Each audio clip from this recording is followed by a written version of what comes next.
بێگومان ئێمە لەم بەرنمەیەدا نامانەوێت تەنیا لایەنی کلاسیکی کۆماری کوردستان کە کۆماری کوردستان دامەزرا 11 مانگ تەمەنی بوو چی قۆما لەوێدا باز ناکەین بەڵکو کۆماری کوردستان وەکو ڕووداوێکی مێژووی کە دوای خۆی کۆمەڵێک ڕووداوی دیکەی لەگەڵ خۆی داهێناوە کە وەژ ئاماژەتان کرد دەست لەسەر ئەو خاڵانشدا دەنێ ئیسای دەشمە لای کاک علی کەریمی لە ڕێگەی سکایپۆ لەگەڵ مەدای کاک علی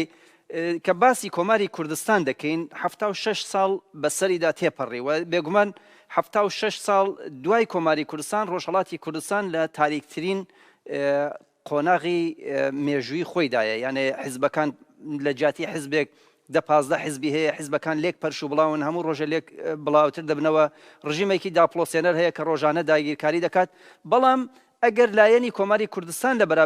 لە بەرچاو بگین لە ماوەی ئەو 76 ساڵدا کۆمەڵی گۆڕانکاریش دروست بووە کۆمەڵێ چت لە کۆماری کوردستان گۆڕا وەکو ئاڵاکەی بانگەشەی بۆ دەکەن وەکو مێژوەکەی بانگەشەی بۆ دەکەن وەکو ڕۆڵی پێشەوا قازی محەممەد نرخاندنی ئێوە بۆ ئەو گۆڕانکاریانە چییە؟ سڵاو ڕێز بۆ خۆت کاکیوە بۆ هەموو میوانەکانی ئەو بەری دەریایە و دنیای مەجازی و هەم ئەوانەی کە لەلات دانیشتون و هەروەتر پیرۆز بێ دوی ڕێبەندان لە هەموو گەلی کوردستان حقیقەت ئەوەیە کە هەرچەند ئەمە لەو ساڵانەی ئاخرێدا بەهۆی تەکنۆلۆژیا و بەهۆی بوونی تۆڕێکی بەرفراوانی ئینترنێت و دنیای مەجازی و تەلەڤیزۆنەکان و خوێندەوارێکی زۆر و نووسەر و ئەدیبێکی یەکجار زۆر لە ناو بزاوی کوردیدا هەرچەند ئێمە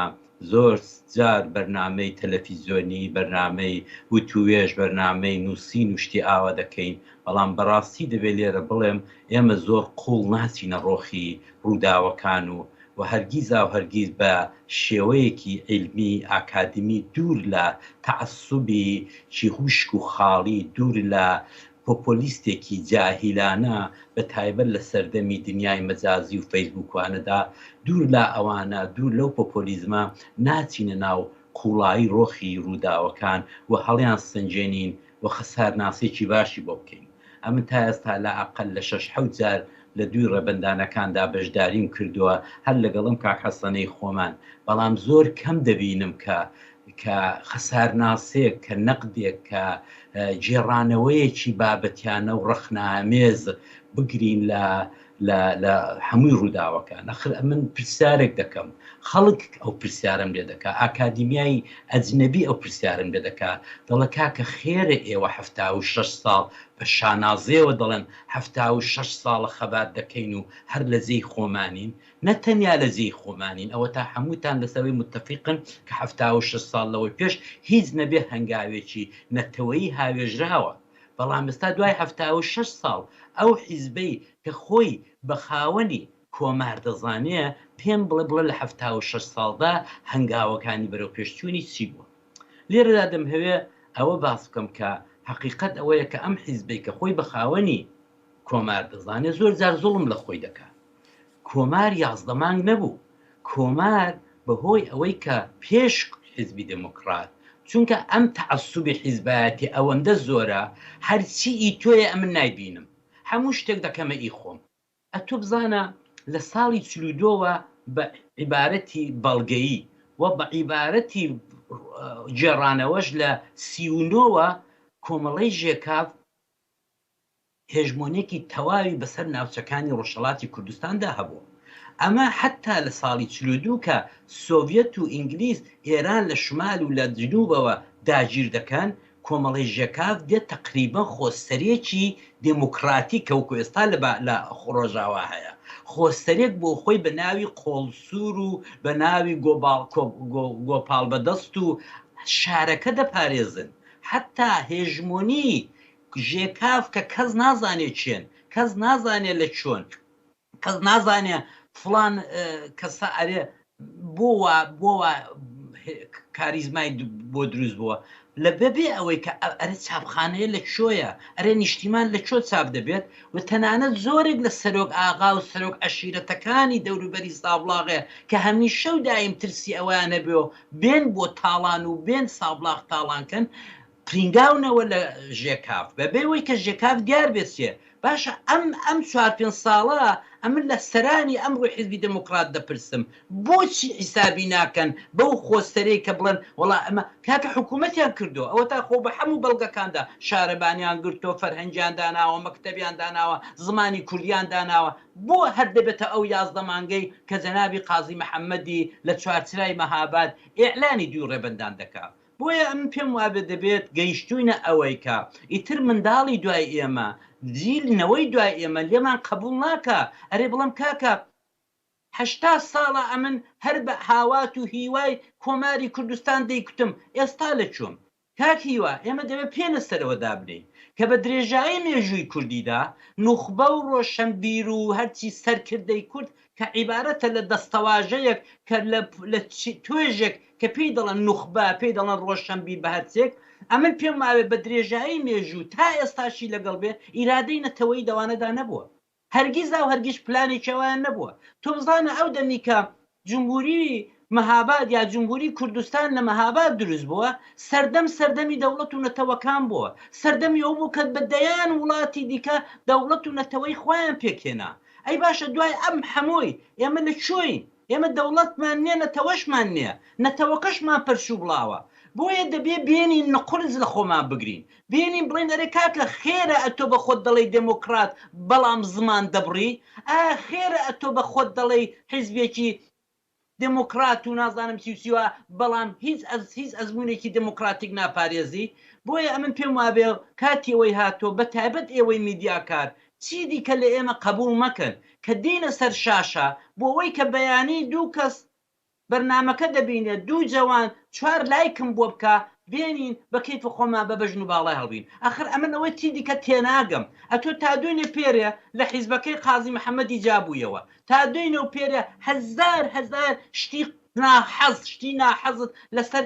سەرکردەکە دکتۆر قاسملی دووستیوە ئەو ڕۆژ شەڕێ دەکەی لە سەروەیکە چێ هەیان زۆرتر ڕسمی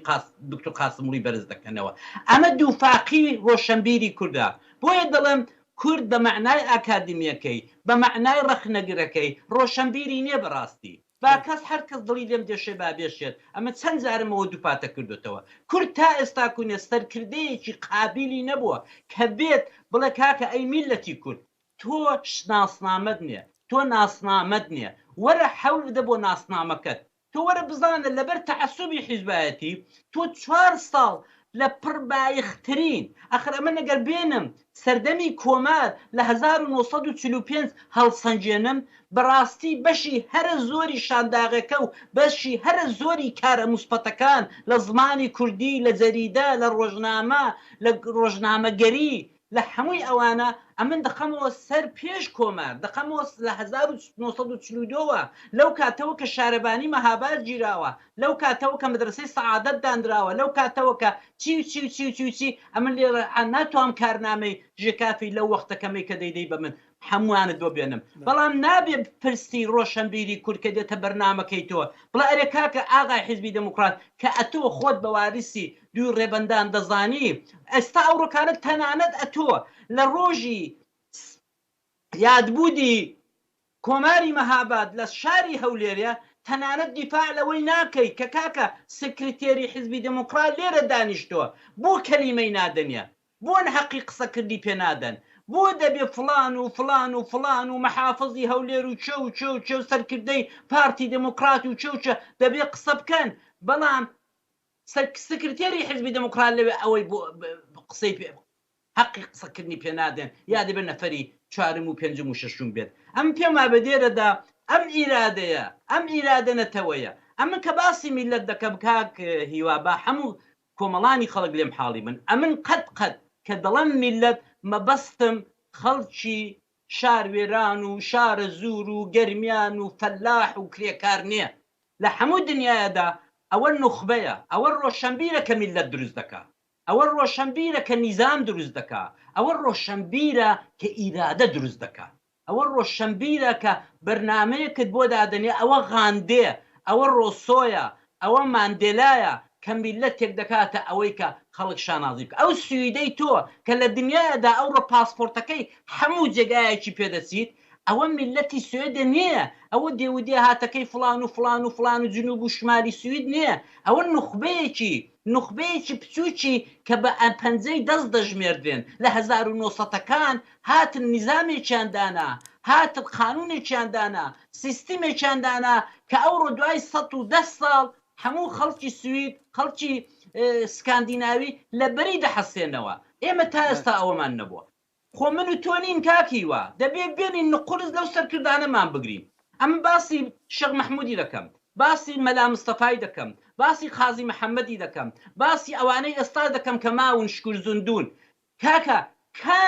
کامیان هات ئیرادەیەکی نەتەوەیی لەنێو میلەتەکەیدا دروستکە، کامیان هاتن مانیفستێک بۆڕنەوەی نوێ دروستکەن کە بڵێن کاکە ئەوە ڕێگای تۆیە، ئەتۆ دوای چاواشەکاری مەکەوە. ئەوە تا دوێنێ پێرێ کۆنگەرە یەکێک لە ئەحزابێکی کە ئێمە سەردەمێک شانداغیمان پێوە دەکرد، سەردەمێک چرای هیوا و ئومێد و لە ساڵی 79 دوای ڕوخانی شا. کاکە ئێستاشی لەگەڵ بێت ڕۆشنبیری نەتەوەی باڵا دەست بریارمان بۆ دەدا. هەر لە کۆنگەرەی دوێنەی کۆمەڵە فەرمون بڕۆن متالعەیەکی بکەن بزانن چی ئەو ئینشەعابەی بەڕێوە کردووە، چی ئەو ئینشەعابەی چێ کرد. ئەو ئینشەعابە نەدەبوو چێ بێ نەتەنیا خودی ڕۆشنبیری نەتەوەی باڵا دەست لەوێ نەبوو، ملحقاتی کوردی لەوێ بوون. ئەو کوردانەی کە نۆنەرایەتی ئەو شەوێنیزمە دەکەن کورد زۆر سەیرە. ئێمە دەبێت نە قورس بگرین لەو ڕۆشنبیرانە، ئێمە دەبێت ڕۆشنبیرانە دەرکەین لە بزافی میلەتی کورد. چونکە کاکە تۆ تا ئێستا کوونێ سەرکەوتوو نەبووی، حیزبێکی سیاسی 76 ساڵ لە ئاستە خۆی یەک هەنگاو بەرەو پێشەوە نەچوو بێت. هەر ئێستا بە قسەی خۆتان 76 ساڵ لەوە پێش ئاڵایەکە بوو سەرچاو، ئیرادەیەکە بوو سەرچاو. ئێستا چیمان هەیە؟ ئێستای نەتەنیا یەک بست خاکمان بەدەستەوە نیە، بەڵکو ئیرادەیەکی نەتەوەی ئەلفوبەیەک کولتورێکی نەتەوەیشمان لە ناو گەنجانی خۆماندا لە 33 ساڵ تاریکستانی جمهوری ئیسلامیدا حەبەدی نەکردووە. بۆیە ئەمە تکاو لێ دەکەم لە هەموو ئەو جۆگرانەی من لە هەموو ڕۆشنبیری کورد کاکە بۆ لایک مەستنە سەر قسەکردن، بۆ لایک مەقالە مەنووسن، وەرن قەیدەناکە با بەیانی دوو کەس بڵێ لە زیاتی پیرۆزبایی و پێدا هەسوو هەڵکوتینی خازی محەممەد و سەرانی کۆمار عەلی کەریمی قسەی بێتامی کرد. ئەمن لەوەی ناترسێم، بەڵام ئەمن بە گەنجی ئەو ڕۆی کورد دەڵێم کاکە ئەم ڕێگای ئێمە کوتامان 76 ساڵ ئێوە مەیکوتن. بەڵێ چاودێری سیاسی کاک عەلی کەریمی سپاس دەکەم بۆ بەشداری لەم بەرنامە تایبەتەدا سەبارەت بە دوی ڕێبەندان. بێگومان ئەو لایەنانەی کە بەڕێز ڕەخنە لێگرتن ئێمە پێمان خۆش بوو لە بەرنامەکەدا ئامادە بووایەن، بەڵام بە هۆکاری جیاجیان نەیانتوانی بەشدار بن. هیوادارم لە داهاتووشدا ئەگەر وەڵامێکیان بۆ ڕەخنەکانی بەڕێستان هەبێت دەتوان لە بەرنامەکانی دیکەی ئاریان تێڤێدا بەشداری بکەن و بتوان دیفاع لە خۆیان بکەن. زۆر سپاس دەکەم. زۆر سپاس بۆ تۆ میوانەکانت، ئێوارەیەکی خۆش. هەر بژیت.